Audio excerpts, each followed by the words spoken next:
Hey everyone, my name is Crystal Jagrup and this is Empowered by Women Business Class. Most of you are already familiar with the interviews we do with other women entrepreneurs where we dive into a little bit more of their stories with how they got started and where their businesses are today. Don't worry, those interviews aren't going anywhere, but this mini series is going to be diving into strategies and not just stories. We'll be collaborating with select women-owned and led brands to dive into all of those juicy things that are really going to help you up-level your business, develop new skills, and break down any mindset barriers you might be holding on to as an entrepreneur. Each collaboration will be a multi-part series within this mini-series so that we can really focus on specific topics with experts in all of those fields. Each episode will drop Thursday of every month, so make sure you stay tuned. Have your pen and paper ready to take notes so we can really build that business of your dreams. All right, let's get into it.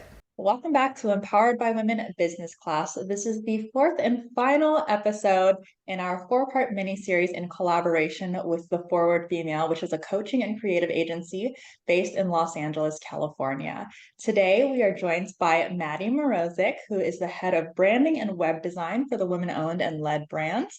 And today, we're going to be diving into the importance of branding and really building that online presence, which is especially in this digital world, something that is so key. So I'm very excited for this one. Thank you so much, Maddy, for joining us today. Thank you so much for having me. I'm so excited as well. Let's go ahead and dive into it. So why is developing your brand so important? I mean, I know it seems like an obvious question, but let's hear it from the expert's point of view. So yeah, you would think it's super obvious, but for a lot of new entrepreneurs, it can be a really big feat, something that they go back and forth with time and time again. But the difference between a brand and a business is so much. And I feel like people forget to kind of acknowledge that point. So when you start a business, you have your operations, you have exactly what you're going to offer, you have all of these things, but you have to attract the right people. And in order to do that, you need a personality, essentially. So I look at the brand as a personality.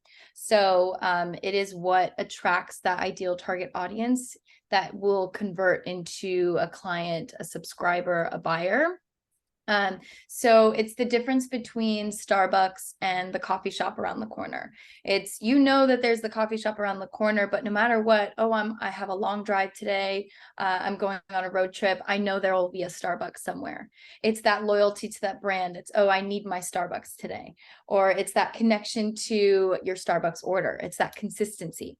So you see that siren logo, the green with the woman on the front, that's Starbucks, their cups, if someone's walking around with like a reusable cup from Starbucks, exactly where it's from because everything about them is consistent. And so that kind of plays into that online presence thing is your brand is also your consistency. It's being consistent with that personality, consistent with that messaging, with your colors, with your fonts, basically what defines your brand visually and message wise that kind of attracts the right person to your business and creates that correct flow that is giving those target audience, the specific people that are looking at you and they're like, okay, I connect with them.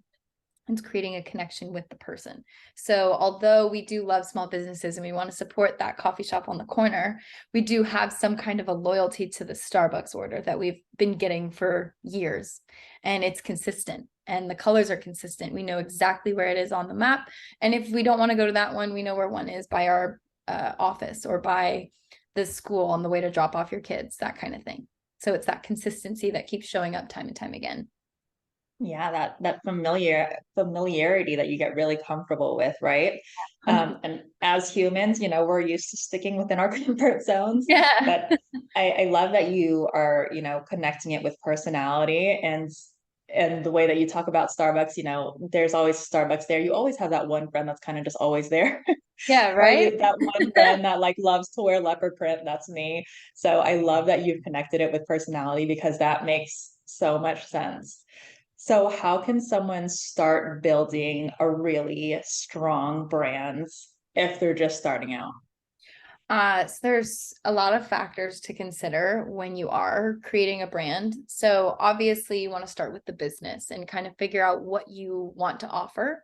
And then from there, find a target audience. And I'm sure we've talked about target audience probably in every single one of these interviews because it is so integral to the success of your business. Not only just focusing on what they want and what they need, but what you can provide them. So first figuring out your structure of your business. Once that's all sorted, okay, you like, let's say you have these sweatpants you want to sell. And me and Gabby love this metaphor. It's the $100 sweatpants. And the reason they're $100 is because of the quality, because of the comfort, because of where you're sourcing them from, all these things. You know, not everyone is going to want to buy a $100 pair of sweatpants. So you need to find the specific audience that you can attract. By doing that, you get into their psyche. You figure out why they will pay $100 for sweatpants. You figure out what attracts them, maybe the colors, the designs, what it is that will get them to buy those sweatpants. And so then that all flows into figuring out your branding. So when I go into a branding project with a client, we do a deep dive questionnaire about their business, kind of what they're offering, who their ideal target audience is.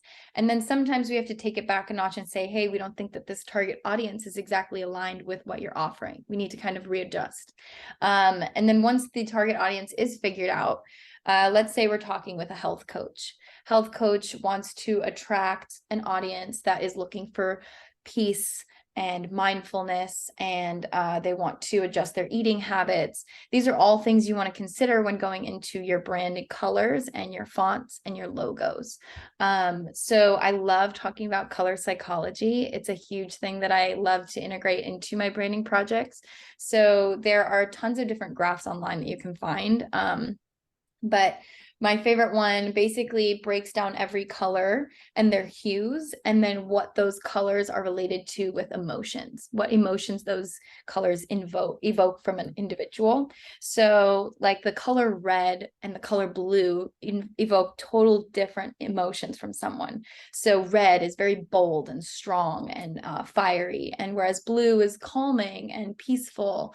So if you're going for that more peaceful realm, you don't really want to pick a bright red because that might be a little bit offbeat. Whereas if you are a style brand or stylist, maybe, let's say, and you want to present yourself as this strong, bold, and grab that attention, then you might want to go for that red. So it's just a matter of picking colors, not only that you like, because you're going to see them a lot. In your socials, in your websites, everything, any merch, the colors are going to be everywhere. So you want to make sure you like them, obviously. But you want to make sure that they connect to your audience, and they connect your audience to your brand. They pull them in, they grab their attention, they evoke that emotion that kind of gives them that connection to you. It connects them to your personality. It's like, okay, I feel at peace when I'm looking at this Instagram, that kind of thing. With fonts and logos, you want to make sure legibility is a huge priority. We obviously love those very decorative or standout fonts that are script, or like those slab serif type of fonts. But a lot of those times they can be a little bit difficult to read, especially if they're smaller. So if you do choose those fonts, I always recommend using them as accents. So I always suggest a header, a subheader, body paragraph, and an accent font. A lot of the time, some of my clients will use their subheader font as an accent font, and then we'll just italicize it. So it's still pretty consistent with those other fonts. And I love breaking down each type. It just could go into a whole other conversation. But there's four different font groups that I love to talk about. And I talk about those in my branding workshops, where it's you have your typical Times New Roman, which is a serif. So it has those little ticks on the end. And then the sans serif without the ticks. And the reason I bring these up is because there are specific ones that are compatible with others and some that aren't. So it's just a matter of seeing what you like, but also what works.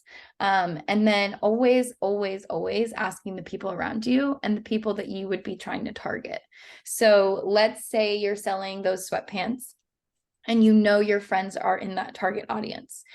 Go to those friends and say, hey, what do you think of this logo? What do you think of these brand colors and fonts? Like what do you feel when you see this?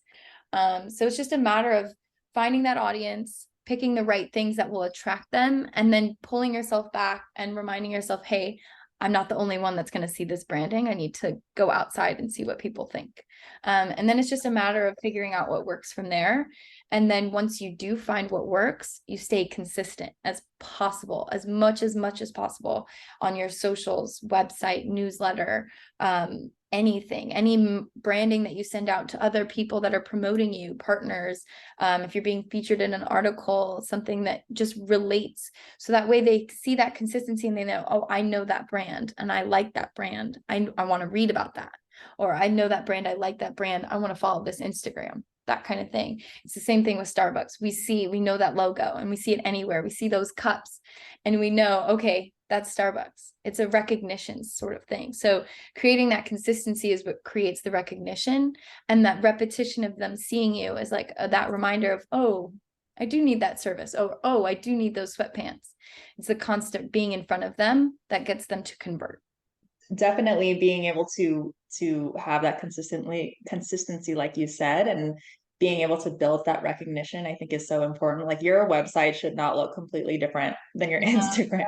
Totally. And there are some, some brands out there that are like that. And going back to, finding things that you like, colors and fonts that you like, but still making sure that not only does it work well together, but that it resonates with the people that you're actually trying to target. So being able Yeah. to reach out to friends and asking for their input, I think also is so key, because time and time again, I've come across brands that I feel like their product is really strong, but their branding does not at all reflect their product. And it probably reflects the person behind the product, Yeah. like to a T, with these bright red colors Yeah. and big bold fonts, but it does not do the product justice at Yeah. all. I totally I want agree. to, Sorry. no, go ahead. Go ahead. No, I totally agree. I was just gonna say that a lot of the times when we are starting businesses, I find with a lot of my clients, we're so far in that we kind of create these little blinders where it's like we're not seeing what's around us, we're just seeing what's in front of us. And we're so involved, we're so invested that we forget to kind of take that step back and remind ourselves there are other people that are going to be receiving this. And so that's why I did mention showing your friends. It's because, or even just your family, or if you see someone on the side of the road that's wearing sweatpants that resonate with the sweatpants you were going to sell, hey, what do you think of this? It's just putting yourself out there in those uncomfortable positions, but we want to get uncomfortable to get to the right place, because getting uncomfortable is putting us in those positions where we're like, okay, not only do I like this, but other people do too. And not just my friends, not just the people that will always support me. It's these other people that are my audience. And I know now that I've pulled myself out and I've involved these other people that it's not just me that likes it, it's other people, and it will do well, that kind of thing. And that comfort, that definitely starts to build the more Oh, you put yourself in these uncomfortable situations. It might not ever go away completely, but you totally. will definitely start building that comfortability, kind of putting yourself out there. Yeah, And kind of going back to, making sure you're not just focused on what you like or what you want. When you mentioned the target audience, sometimes you have this ideal target audience in the back of your mind, but that's not necessarily aligned with what brand or product you're putting out there. And you need to really take another look at that and revisit that and really redefine what your target audience looks like. totally. And I've had clients where they've come to me and they're like, I'm not getting people buying, or I'm not getting people that are subscribing, or vice versa, anything. They're not booking a call, all of this stuff. And a lot of the time it's because the offer or the product or the service doesn't match the target audience. And in that case scenario, you have to figure out which one you want to prioritize. Is it the offer or the target audience? If it's the offer, you need to readjust what you're looking at for your target audience, and vice versa. If it's the target audience, you need to readjust your offer. If you want to prioritize both, then you need to create the offer that will meet that target audience, and you need to also then target audience that will meet your already offer. So if you are ready to expand and do that, then I would say you could do one for each. But if you are starting out, I do recommend just prioritizing one and working your way up from there. You can always come back and add another target audience or another offer later down the road, but being able to focus on one, making sure it works and with the people that you are targeting, should be your priority when starting your business and all of that. Yeah, such great insight. Okay, I know you're all well invested into this episode so far, but I want to just take a quick moment to tell you all about Cast Magic because this tool has been a lifesaver for me and the Empowered by Women podcast. And we don't like to gatekeep around here, okay? So if you also have a podcast, a YouTube channel, or really produce any kind of long form content, you really need to introduce Cast Magic into your life if you haven't already. It used to take me forever to find specific clips, create captions and titles and descriptions, and all the things that come with running a podcast, but Cast Magic has made that 10 times easier for me. And as a mom with a very busy schedule, I am all about simplifying and streamlining my to-do list. So seriously, save yourself some time and even multiply your usable content and download it ASAP. The link will be included in the show notes, but let's go ahead and get back to this awesome interview. So, all right, hypothetically, let's say our business, our entrepreneur that we're working with, they got their brand down pat and they know exactly how they're putting their brand out there. How would you suggest they start building their online presence?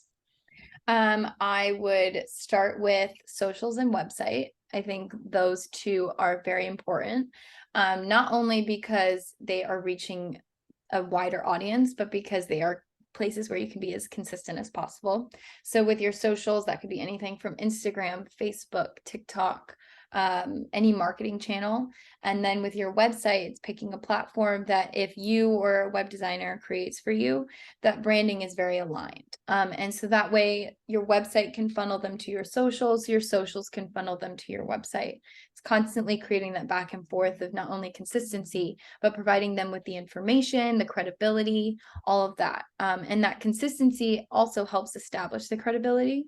And I think a lot of business owners go into creating their business and they think, oh, I need to focus solely on Instagram. I need to be on Instagram and everything revolves around Instagram. And although Instagram does help a lot of businesses today succeed, it is not the end all be all. And you do need a website to kind of provide the extra information and the credibility. You can also use a website for a blog and just boost your SEO, which is your search engine optimization. And that kind of pushes you in front of your audience. Google will literally shove you right in front of their face if you let them. And it's just a matter of understanding the target audience back to them, and kind of putting yourself in front of the right place that they are. So you want to figure out, okay, with these sweats, I know this target audience likes to go to this coffee shop. I know this target audience is on TikTok and Instagram, and I know they look at reels all the time. And I know that this hashtag, so you're putting yourself then in those places. You're intentionally putting yourself where your target audience is showing up, where they're looking, where they're eating. You want to know everything about them as if you are them, and then find, okay, well, if I was them, what would I look up? And then you want to put those words in your website. You want to put those words in your social platforms. Like if, for example, sweatpants, we'll go back to the sweatpants metaphor. You're going to look up, let's say this person wants luxury sweatpants. So you're going to say, purchase our luxury sweatpants on this website, da, da, da, da, da. You're using the words that they would look up. So you're intentionally putting yourself in front of them, because the search engine optimization, Google or Instagram or whatever search using, is going to see that word and see the words that they're looking up and say, hey, these people are talking about the same thing. Let me introduce them. So there's a whole lot going on in the background that we don't really see, but it is honestly creating that funnel back and forth where the person is seeing you, they're remembering you, and then they're converting. So it's a whole cycle. You brought up something that I definitely want to dive into, which is SEO, I or know, search yeah. engine optimization. So, that's one of the things I mentioned in one of the previous episodes, that just that phrase alone can feel very intimidating to some people because it feels very coding heavy. Like if I had no idea what SEO meant, I'd be like, I have no idea. I have no Yeah. idea. Someone else can do it. But do you need to have an extensive coding knowledge to be able to optimize? Not at all. Break it So down for us. let's get into it. It's one of my favorite topics recently. Because I feel like, just like you, when I first heard about SEO, when I was learning everything that now I do on a daily basis, I was like, oh my word, I have no desire to get into that. That sounds scary. Nothing I've done before, blah, blah, blah. And after a few years of getting into it, it's a lot less scary than we all think. And I think people, when they hear search engine optimization, they immediately go to Google or Internet Explorer or the internet in general. And me and Gabby always love to tell people, you know, Instagram is a search engine. TikTok is a huge search engine. These social media platforms are other search engines. So your SEO is not just on your website. It's on any platform where people have a search bar. So basically, to get into it, the easiest way I can explain it is you're optimizing the words that you are putting out there to reach the specific target audience. So back to what I was saying about what words they might be looking up and what words you're including in your titles or in your product titles and all of that. Those are connected. And if you're saying, okay, they're looking up luxury sweatpants, you want to make sure luxury sweatpants is showing up a couple times on your site, showing up a couple times in your captions, in your Instagram bio, where that bolded part is, that's a title. Anything in your Instagram bio, because when you're searching, like even now today, if I am looking for a new hairstylist, I'll go on Instagram and I'll look up hairstylist Los Angeles. And so I'll go through all of the accounts that pop up with that. Not only are they pulling from the location tag at the top of the image, but they're pulling from their bio, they're pulling from their Instagram handle. Anything that is a word anywhere on your social platforms, on your website, is optimized in some way through search engines. So that brings me to your website. So a great way, I have a few tips on how to do it if you don't need coding whatsoever. The first one I love to mention is titling your images on your website. So a lot of people will just upload an image that's img4567.jpg. If you title that image, and let's say you're a health coach, Crystal Health Coach specializes in XYZ.jpg, then Google sees that. And if someone's like looking up health coach specializing in XYZ, Google says this image has that. And so they pull that. So that's a visual way to do it. Blogging is an incredible way to boost your SEO on your website, but just being really intentional with the words you're using. And there are ways to find, there are different platforms online where you can search up the specific keywords that are connected to your brand, and you can mess around with them, figure out the best ones, and kind of see the repetition and what you can include. And then being really intentional with where you're putting them and how often you're putting them. I like to tell people that your website should be repetitive. It should be redundant. Where a lot of people come to me and they're like, no, I don't want that section on there every page. And it's like, well, what if someone only goes to that page? They're going to miss out on this information, or they might miss out on this keyword. And that might be the small change that prevents them from converting. So it's that consistency again. It's not only are you consistent with your branding, with your colors, but you're consistent with the words you're using. It's luxury with those sweatpants. It's luxury. It's luxe. It's what are other synonyms for that? Where you're kind of picking the right words that are bringing in that right audience for that situation. So same thing with socials. It's picking the location. It's making sure those keywords are in your bio, making sure your handle is something that people will recognize when they see it, not just a bunch of letters and numbers. Save those for your personal, right? If you're a business, you want to spell it out for the viewer. Because we, as a consumer, think about yourself as a consumer. I like things easy. I like to know what I'm looking at. And I like it to be told to me right away. I don't want to have to dig for it. I don't want to have to assume. So if I see a handle that's like XYZ123, I'm not going to assume that they're the hairstylist in Los Angeles that I wanted. I'm just going to assume that they're a personal Instagram. I want to see Madison hairstylist or hair by Maddie in LA, something like that. So it's just being intentional with the way you're presenting yourself. And that just goes back to the branding. It goes back to the specific keywords, and it goes back to that audience that you are so focused on. And when people think they're done learning about their audience, they're not. It's constant learning. It's okay, this is a new month. What's a new trend that my audience loves? Let me get in front of that trend. Let me figure out those sounds on TikTok. Let me get on that meme that everyone's loving from the Oscars because my audience was watching the Oscars. So it's just those little things. It's just knowing everything about them and giving them what they want and need. And sometimes what they need isn't something that they know that they want. And if you're able to give them that, they're going to trust you, because it's like, whoa, I didn't even know I wanted that. I need that now. So it creates that bond with the audience and all of that. That last thing that you just said reminded me of something I just saw on TikTok, I think earlier this morning. And someone posted a comment on, like, I was gonna say real, but it's a TikTok because it's on TikTok, right? Saying something like, TikTok has made me realize I've never had an original moment in my life. So Right?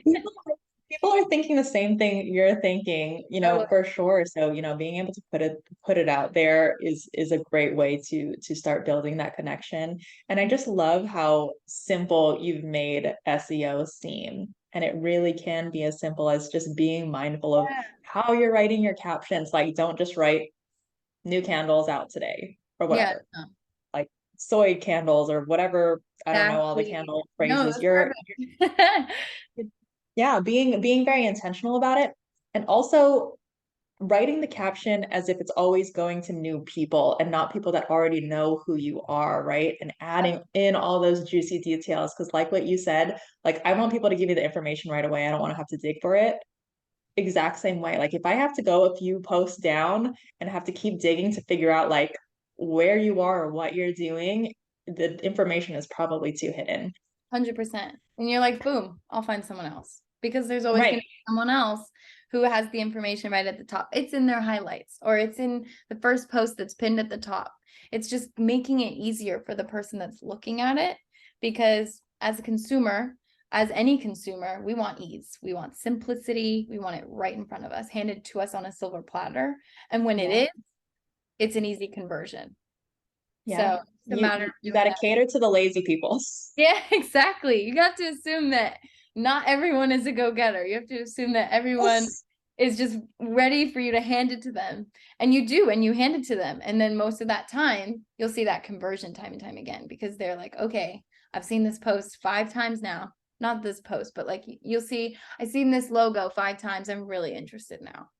It's that Yeah. it's the recognition. I remember them. I remember that reel. That was funny. I really Right. interested in the product. It's just kind of Yeah. like putting yourself in front of them time and time again. And then eventually they'll get to the point where it's like, okay, I give in. Let me take a look. Let me dive a Yeah. little bit deeper.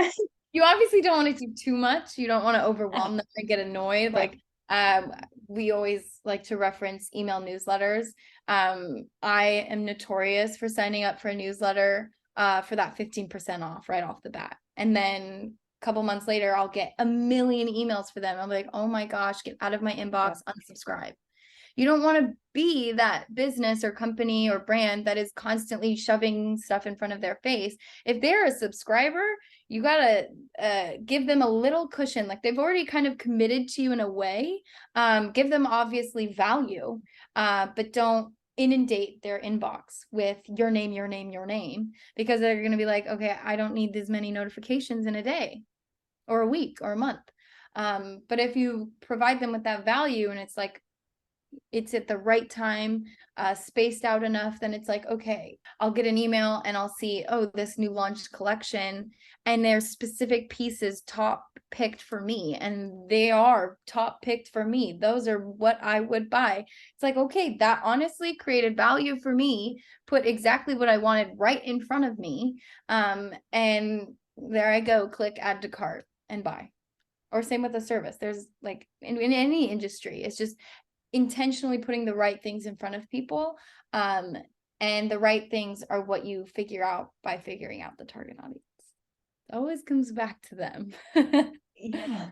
So, speaking of conversion, how are some ways that we can measure, whether or not our online presence is converting the way that we want it to? So there's a few ways. So Forward Female, every Monday, we go through our analytics, and that is anywhere from member attendance in our meetings, social analytics on Instagram, TikTok, Pinterest, Facebook, LinkedIn, all of the social analytics, website traffic, I built our website on Squarespace, and in the back end, you can look at your traffic source. Same thing you can do on Shopify, same thing you can do on Wix. So you can do that on any website platform, and it's just a matter of tracking those numbers. And so we do it every week. So for the past couple of years, every week we've tracked every number that we've seen. So with that, it's just a matter of being consistent, seeing, okay, why are these numbers low this week? And it's like, okay, well, we didn't really post that much on here. And last week when we did, we saw a lot of people go to the website. So it's tracking where and when and why. And so we kind of go through all of that. And I would highly suggest it for anyone starting a business, is just opening up an Excel sheet, giving different pages, and in those pages being like, okay, this is for Instagram, this is for LinkedIn, and tracking every month. Email newsletter, tracking your clicks. You can do that also in the back end of your newsletters most of the time. And these platforms are doing it for you. They're providing it to you on that silver platter. It's just a matter of you pulling it and saying, okay, I have this from Monday of March 3rd. And then you, I don't know if that was Monday, but you know what I mean? Like you just pull and you keep track of those different weeks and the different months. And you're like, okay, this month we did really well on Instagram. Why? And okay, that month we posted 3 reels a week, and we did an ad on this XYZ, pushed it to this target audience. And it's just a matter of knowing what you're doing and keeping track of it.